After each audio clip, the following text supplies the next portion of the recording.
فاعلم أنه لا إله إلا الله واستغفر لذنبك وللمؤمنين والمؤمنات والله يعلم متقلبكم ومثواكم. أعوذ بالله السميع العليم من الشيطان الرجيم. بسم الله الرحمن الرحيم. الحمد لله والصلاة والسلام على رسول الله الكريم. اللهم إنا نسألك التوفيق والهدى والعفاف والتقى والغنى يا رب العالمين. Kita lanjutkan kajian Al-Aqidah Al-Islamiyah dari kitab Al-Irsyad ila Sahih Al-I'tiqad. Ya, di antara hal yang merupakan rezeki terbesar adalah rezeki itminan al-qalb ketika kita mengaji kajian, terutama kajian tauhid atau tafsir. Yaitu hati kita itu lepas dari hal-hal yang sifatnya duniawi, kita lepaskan dulu dan kita menghadapkan qalbu kita kepada Allah Subhanahu wa taala, terutama dalam mengkaji akidah yang salimah ataupun mengkaji akidah yang fasidah untuk menghindarinya. Jadi itu kenikmatan yang luar biasa. Alhamdulillah. Kita mulai di sini halaman 11 di kita. Ya. Qala al-musannif rahimahullah. Wal 'aqidatu as-salimatu tuqbalu ma'aha al-a'malu wa tanfa'u sahibaha. Ya, sebelum kita belajar akidah salimah itu apa aja sih? Tentang hari akhir, tentang malaikat, tentang rasul, tentang nabi dan seterusnya. Kita harus tahu keutamaan akidah salimah supaya kita tuh menjadi orang yang well motivated. Orang yang termotivasi dengan baik untuk mempelajarinya. Ya, supaya semangat terus insyaallah karena kita tahu keagungannya nih, kelebihannya. Akidah yang salimah dari kecacatan. Tuqbalu ma'ahal a'mal. Tuqbalu, diterima bersama dengannya amalan-amalan. Betapa banyak orang beramal namun tidak Allah terima. Kenapa? Karena dia menyertakan amalan tersebut dengan akidah yang fasidah. Dengan apa akidah fasidah itu? Dengan syirik. Ya. Ada kalanya orang beramal, dia tahu fikih amalan tersebut dengan seindah-indah pengetahuan. Tahu dalilnya, tahu istidlalnya, tahu perkataan para ulama tentangnya. Tetapi karena akidah dan niatan yang fasidah, enggak diterima. Jadi ilmu tanpa tazkiyatun nufus itu tidak akan pernah cukup. Ya. Ilmu banyak tanpa tazkiyatun nufus tidak cukup. Bahkan bisa menjadi bala bagi pemiliknya. Tazkiyatun nufus tanpa ilmu juga tidak cukup, gitu loh. Jadi harus dua-duanya seimbang. Jadi maksudnya tazkiyatun nufus itu qalbunya hidup, fikirannya itu ilmunya juga hidup, gitu kan? Iya. Jadi jangan kalau kita lihat orang gelar S3, profesor, lulusan dari Mekah, tapi sekarang pembela Syiah, naudzubillah. Naudzubillah kan? Ilmunya gimana? Emang gak ada ilmunya dia? Ada ilmunya, kita nggak ada apa-apanya mungkin dari segi hafalan, dari segi wawasan, tapi tazkiyatun nufusnya nggak ada dia. Na'udzubillah. Jadinya apa seperti itu? Itu bisa jadi karena apa? Dari awal mencari ilmu itu ada ketergelinciran di akidah dan niatan, sehingga Allah hukum ketika sudah menjadi orang, Allah hukum dengan ketergelinciran yang sulit-sulit. Makanya kalau misalnya kita dari awal nih yang awam, jangan sampai terdidik dari awal ngaji dengan niatan tendensi duniawi. Ya, misalnya karena ingin melihat ada artisnya. To the point anak bilang gini. Hostnya. Hah? Ini hostnya. Ini hostnya. Artis Cilangkap. Jadi jangan sampai kita mengawali hidayah sunnah. Walaupun ya hidayah milik Allah dan belum tentu juga orang yang mengawali kecintaan kepada artis belum tentu nanti enggak ikhlas, bisa jadi ikhlas. Cuma jangan sampai kita membimbing kaum muslimin, yaitu mengarahkan mereka mengawali mengenal hidayah ini dengan tidak ikhlas, yaitu karena ingin melihat artis atau semacam, terutama akhwat. Ya, karena kalau dari awal kayak gitu, terkebiasaan. Jadi akidahnya nggak salimah dari awal, nggak tulus. Takutnya itu keterusan, jadi tuman gitu kalau bahasa Jawanya. Gitu terus gitu jadinya. Susah diubah.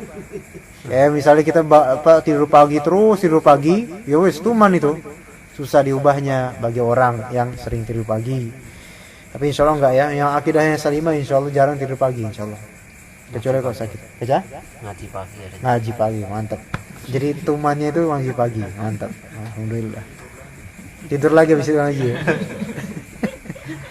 Tapi akidah salimah tuqbalu ma'ahal a'mal wa tanfa'u sahibaha, dan akidah salimah itu bermanfaat bagi sahib, pemiliknya. Sahib itu artinya pemilik. Kenapa sahib disebut pemilik? Ya karena dia memiliki. Makanya sahabat dengan sahabat lainnya itu ada isyarat makna saling memiliki. Kalau kita bersahabat, ya kita saling memiliki satu sama lain. Punya kamu, punya saya. Punya saya belum tentu punya kamu. Kayak gitu juga itu. Itu penjilat itu namanya. Ayatan fa'u sahibah. Akidah yang salimah bermanfaat bagi sahibnya di mana? Dunia dan akhirat. Dengan dalil apa? Ini dalilnya Masya Allah. Kita teliti lagi. Qala ta'ala, Man amila salihan min dhakarin aw untha wa huwa mu'minun falanuhyiyannahu hayatan thayyibah wa lanajziyannahum ajrahum bi ahsani ma kanu ya'malun.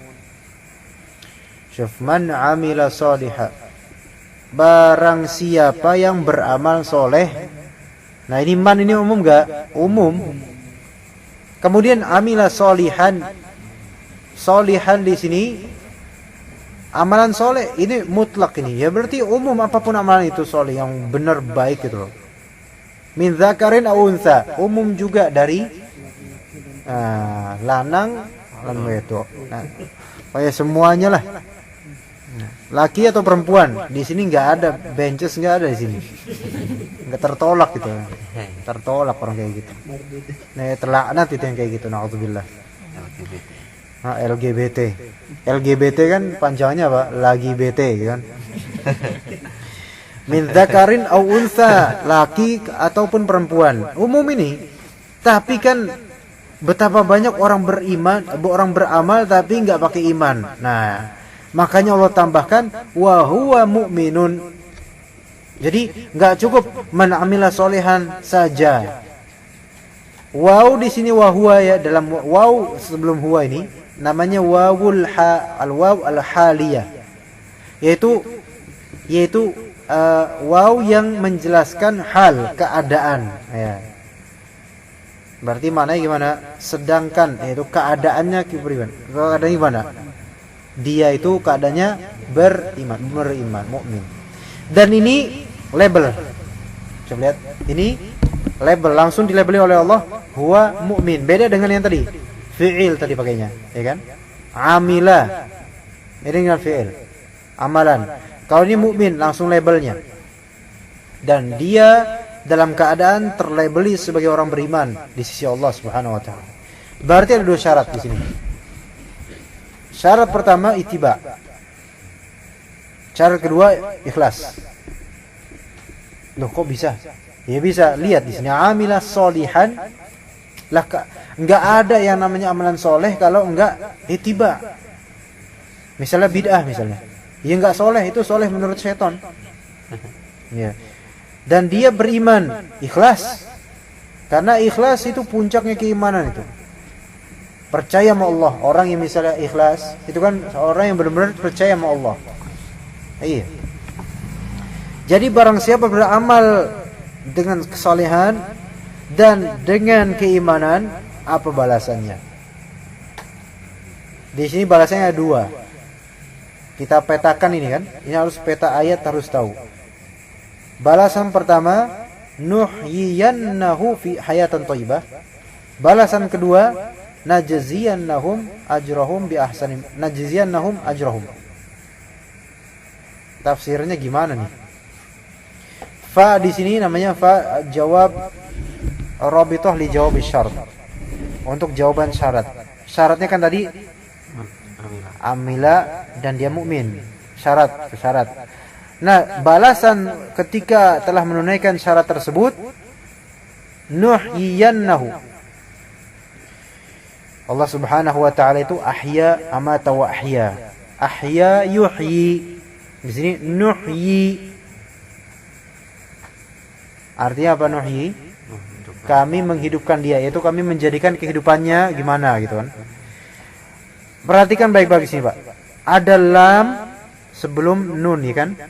Lam ini untuk takkid. Takkid itu penguatan benar-benar. Kemudian ada nun. Nun ini juga untuk takkid. Dengan ada tasydid di nun ini menunjukkan takkid yang benar-benar besar takkidnya. Hah? Takkidnya dua le.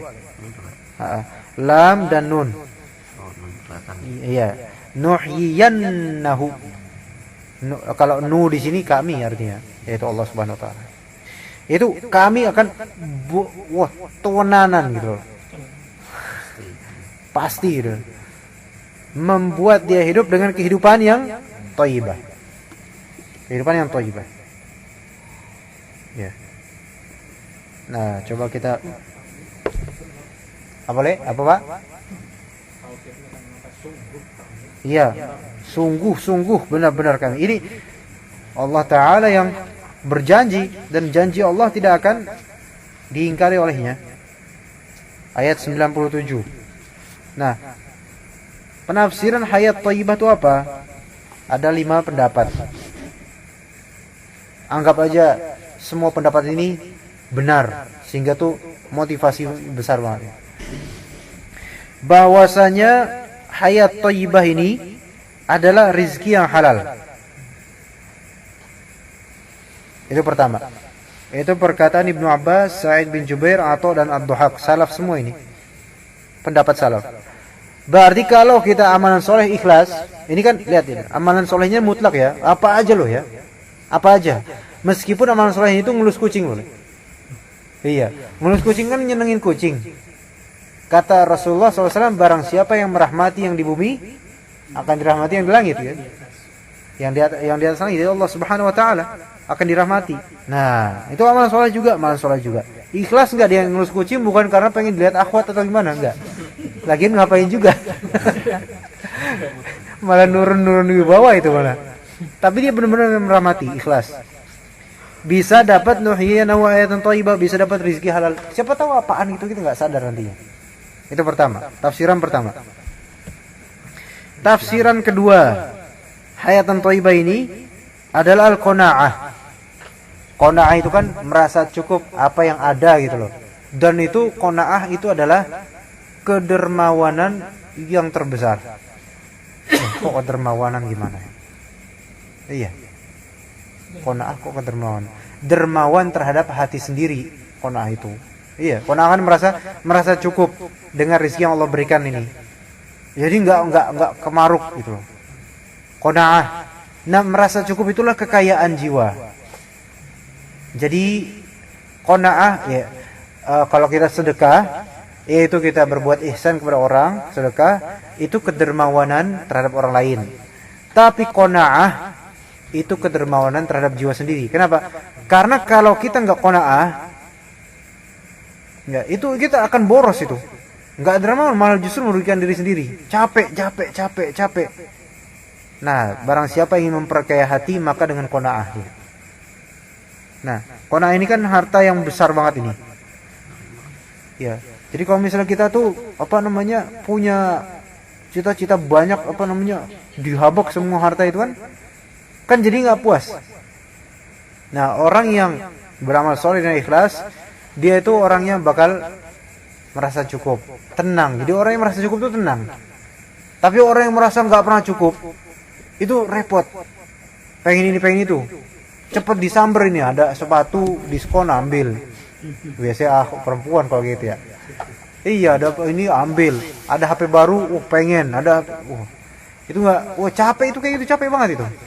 Bisa jadi orang nggak cepat puas disebabkan dia amalannya kurang. gitu kan, isyaratnya gitu. Tapi itu tadi pendapatnya Al Hasan Al Basri, ngikutin tren. Ya, jadi nggak puas gitu. Capek lama-lama. Capeknya capek duniawi pula. Nauzubillah. Nah, tapi itu tadi pendapat kedua. Kalau pendapat pertama tadi apa? Rezeki yang halal, alhamdulillah. Pendapat kedua qanaah. Pendapat ketiga taufik dalam ketaatan.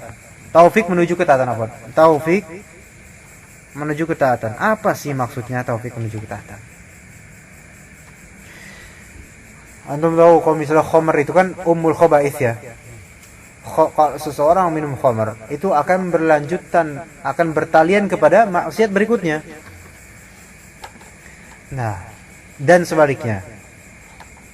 Nih misalnya antum misalnya pernah nggak merasakan misal ngaji terus merasa spirit itu enak.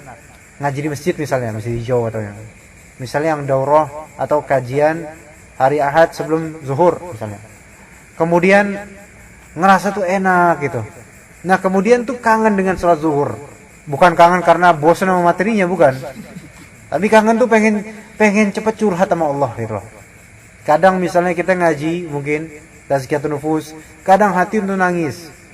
Pengen segera bertaubat kembali kepada Allah. Nah itu berarti kajian antum itu amalan soleh ikhlas benar-benar. Nah, iya. Makanya orang kalau misalnya ngaji itu karena pengen ngelihat artis, pengen ngelihat pematerinya itu ganteng misalnya. Itu nangis tuh susah. Memang nangisnya nangis baper, bukan nangis ini. Bawa perasaan pas pulang. Perasaan terhanyut dengan pemateri yang ganteng itu. Ini beda ini, berarti ini udah syirik mainnya. Syirik kecil sih. Nah, tapi kalau memang benar-benar perasaannya untuk Allah Subhanahu wa taala, itu akan Allah beri taufik menuju ketaatan. Taufik menuju ketaatan ini istilah. Taufik ila ta'ah yaitu taufik menuju ketaatan lainnya. Ya. Misalnya antum misalnya sedekah kepada seseorang. Bismillah. Terus merasa hati itu senang. Rasanya itu pengen sedekah lagi. Nah, itu berarti amalan tadi soleh insyaallah. Yaitu yang ketiga, taufik. Taufik itu artinya apa sih? Taufik itu ibarat kesepakatan. Itu Allah Ta'ala sepakat dengan amalan ini. Setuju nih dengan amalan ini. Setuju. Sehingga Allah hadiahkan amalan berikutnya. Kita baca buku. Alhamdulillah senang bacanya tuh. Alhamdulillah. Kemudian terdengar suara azan. Allahu Akbar. Wah rasanya senang gitu. Kemudian sholat. Bertambah. Itu namanya taufik kepada ketaatan lain. Ya, jadi suatu amalan yang didasari dengan ittiba dan ikhlas akan mewariskan amalan berikutnya yang juga ketaatan berikutnya. Itulah ya dari Allah Subhanahu wa taala. Itu salah satu makna dari hayatan thayyibah. Jadi enak kehidupannya kalau misalnya kita diberi taufik untuk menuju ketaatan-ketaatan.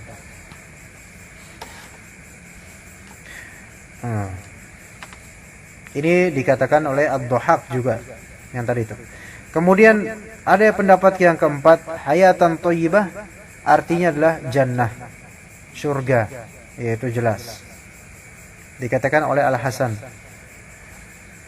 atau dikatakan oleh Mujahid dan Qatadah. Kemudian yang kelima adalah as-sa'adah, yaitu kebahagiaan, yaitu ketentraman jiwa. Jadi ada berapa tuh? Udah 5. Hayat thayyibah bisa bermakna rizki halal, qanaah, kemudian taufik menuju ketaatan surga dan kebahagiaan. Udah enak udah itu. Antum jamak itu semuanya insyaallah. Tafsir ini gak ada yang salah itu insyaallah. Jadi kuncinya untuk semua itu adalah udah beramal dengan ikhlas kayak gitu. Misal di sini anak ngaji nih. Kita nyari pengajian. Kalau misalnya ya bukan berarti anak enggak mentazkiyah diri anak. Misal ada misalnya enggak ikhlas dengan ngaji ini ya. Enggak ikhlas. Dan semoga Allah Ta'ala mengikhlaskan kita semua, anak dan antum semua. Kalau kita enggak ikhlas, otomatis kita akan nyari apa? Kuantitas. Ini hal-hal seperti maksudnya antum datang sini yang menggerakkan kolbu itu bukan ana. Iya Pak ya? Antum di sini dan juga ana mengkaji ini yang menggerakkan kolbu kita itu Allah Subhanahu wa taala. Makanya orang-orang tua kita, maksudnya anak konsultasi dengan beberapa orang tua, ikhlas dalam mengisi kajian ikhlas. Jangan sekalipun melihat ke dompet hadirin. Maksudnya jangan ngintipin ini orang kaya nih. Antum jangan semua sama gitu loh maksudnya. Jangan sampai ada tendensi Pak Tasrif ini orang wah berada nih. Lumayan nih nanti kalau kita cari perhatian kepadanya. Itu kalau udah ada tendensi kayak gitu, wah itu capek ke depannya. Pasti hatinya itu bakal berkicau nih. Wah, ini kasihan nih Pak Tasrif ini terlambat jangan dihukum karena nanti kalau dihukum jangan. Jadi sama semua bagiannya tuh sama gitu. Maksudnya kalau di sisi dari apa-apanya sama, kecuali mungkin dari sisi usia. Nah ini emang harus karena adabnya beda gitu kan. Tapi kalau dari sisi yang lainnya semua disamain. Kita sama-sama ikhlas, sama-sama thalabul ilm, maka udah jangan ada tendensi lain-lainnya. Alhamdulillah, karena kalau misalnya ada tendensi tertentu itu capek. Ketika antum nggak masuk, antum empat sendiri sakit hati dan semacamnya. Ya, alhamdulillah kita sama-sama mengikhlaskan semuanya. Ada seorang ustaz, bukan ana ini ya. Seorang ustaz bercerita. Suatu ketika ana, yaitu ustaz yang bercerita, sedang dalam kondisi itu carut marut perekonomiannya. Di rumah istri ngerongrong dan sebagainya. Dan alhamdulillah ada undangan kajian. Dan ana tahu biasanya di situ kajian biasa ngasih amplop berapa. Ana tahu. Maka ana pun merasa tenang, ya nanti kalau bakal dapat amplop. Alhamdulillah gitu kan. Jadi tenang aja. Cukup ngomong gitu aja. Kemudian kepikiran sedikit tentang amplop itu. Apa yang terjadi pas di kajian ngeluarin dalil itu susah. Kok aneh? Biasanya saya nggak kayak udah pengalaman, tapi kok saya nggak. Ternyata penyebabnya apa? Karena kajian itu dia sempat ngeharapin itu. Akhirnya Allah hukum dengan itu. Allah tegur gitu, bukan Allah hukum sih. Allah tegur. Jangan. Rezeki itu dari Allah. Jadi nggak usah ada tendensi kayak gitu. Ya, tapi ada beberapa banyak juga orang yang mikirin amplop tapi lancar. Ini namanya istidraj. Na'udzubillah, enggak ikhlas.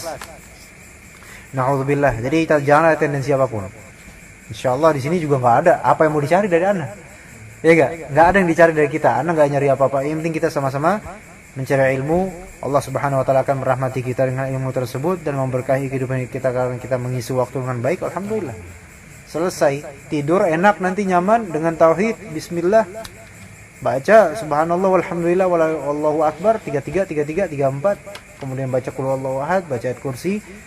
Selesai, besok harinya indah lagi. Alhamdulillah, itulah kehidupan muslim. Manhajnya muslim seperti itu, alhamdulillah. Ya. Dah, sampai sini aja. Oh, walana jaziyanahum ya. Dan kami akan jaza. Najzi yaitu membalas. Di sini ada lam juga, ada nun juga. Nazomnya urutannya sama dengan yang tadi. Lanuhyiyanna dan lanajziyanna. Pasti benar-benar. Jadi janji Allah itu benar-benar deh. Ya. Pasti. Dan di sini jaza ini, ya. Tapi kalau misalnya antum lihat di sini, subhanallah, lihat. Nuhyiyannahu hu. Lihat hu, satu orang. Tapi najziyannahum hum, jamak ya. Gimana itu? Ini hu di sini kembali kemana? Mukmin. Hum di sini kembali kemana? Man. Isyaratnya apa ya? Isyaratnya apa? Isyarat ini, orang beriman itu pasti hayatnya thayyibah. Ya kan, karena nuhyiyannahu hu ini sing balik kemana? Mukmin. Ini dipahami baik-baik kembali. Nuhyiyannahu, kami akan memberikan kehidupan yang thayyibah baginya. Hu di sini kembali ke mukmin, diingat baik-baik. Ini adalah isyarat dari Allah bahwasanya orang beriman kehidupan dunianya itu pasti baik. Pasti baik. Makanya ada hadis ajaban li amril mu'min. Sungguh ajaib perkara seorang mukmin. In asabathu sarra dulu apa dharra dulu? Al-muhim, in asabathu dharra sabar. Fakana khairan lahu. Jika dia ditimpa musibah, sabar. Kebaikan buat dia. Wa in asabathu sarra syakar. Fakana khairun lahu. Jika ditimpa atau diberikan keindahan, kebaikan, bersyukur. Kebaikan lagi buat dia. Ini hayat thayyibah. Pasti orang beriman itu Allah isyaratkan nuhyiyannal mu'min hayatan thayyibah. Tapi yang najziyannahum, hum di sini kembali ke man. Barang siapa? Mereka semua nih orang yang beramal soleh dan beriman. Nah, hum mereka ini. Nah, lihat ini syaratnya gimana kalau orang beriman kan? Iman itu kan lebih ke amalan batin, ya kan? Maka orang yang beramal amalan batin dengan baik, hayat thayyibah, enak hidupnya. Najziyannahum, jaza itu kan balasan. Balasan itu terhadap apa sih? Kepada amal.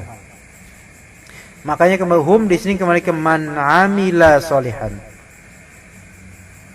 Balasan amal. Berarti gimana maksudnya? Lihat di sini nuhyiyannahu hayatan thayyibah dunia, najziyannahum ajrahum akhirat. Gitu ya. Antum renungi lagi deh coba. Antum renungi 1 jam di rumah. Maksudnya misalnya nanti malam jam 3 bangun ya. Pagi itu bagi kita. Jam 3 bangun, buka lagi ayat ini. Coba renungi lagi domir-domir ini kembali kemana. Dan ingat lagi penjelasan ana. Itu tenang insyaallah. Nuhyiyannahu, hu ini kembali ke mukmin. Kenapa? Karena orang beriman itu di dunia hayatan thayyibah. Najziyannahum, hum kembali ke man. Karena jaza bagi amalan soleh. Ajrahum bi ahsani ma kanu ya'lamun, sebaik-baik apa yang mereka amalkan. Wallahu a'lam. 1 paragraf aja. Hampir setengah jam. Iya dah, alhamdulillah. Tapi insyaallah bermanfaat. Diulang-ulang lagi dan diperhatikan lagi ayat ini ya. Insyaallah 5 tahun Pak ya, sabar.